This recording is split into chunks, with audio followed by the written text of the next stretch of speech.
यमक अलंकार। जहाँ एक शब्द बार बार आए किंतु उसका अर्थ बदल जाए, वहाँ यमक अलंकार होता है।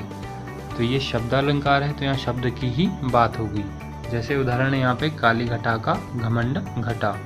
तो यहाँ पे घटा का मतलब बादल होता है, काली घटा यानी बादल का घमंड घटा, घटा यानी कि कम होना। तो इस तरह से यहाँ पे घटा घटा 2 बार आया है, लेकिन दोनों ही बार उसका अर्थ अलग अलग है, इसलिए यमक अलंकार होगा। अगला उदाहरण है 3 बेर खाती थी वह 3 बेर खाती थी। यह भी कविता की लाइन है। तो यहाँ पे बेर, एक बेर तो खाने वाला फल होता है, बेर यानी कि फल, और एक बेर होता है समय।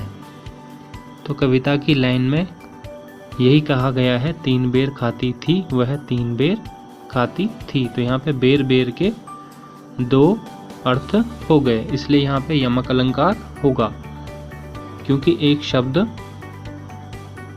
एक से अधिक बार आ रहा है और उसका अर्थ अलग अलग है। अगला उदाहरण कनक कनकते 100 गुनी मादकता अधिकाय, वा खाए बौराई नर या पावे बौराए।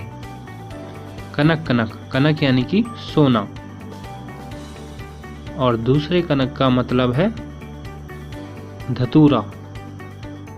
तो यहाँ पे सोना और धतूरा दोनों ही कनक कनक का अर्थ है, लेकिन एक सोने को मिलने से आदमी को नशा बढ़ता है और दूसरे का नशा करने से भी आदमी को नशा होता है और वह एक तरह से पगला जाता है।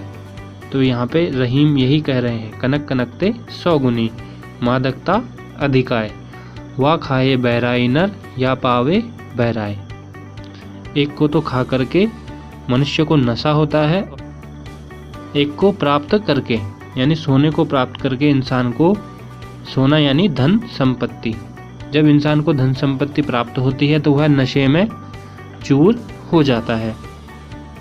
इसके विपरीत जब मनुष्य धतूरे को खाता है तो उसे भी नशा लगता है।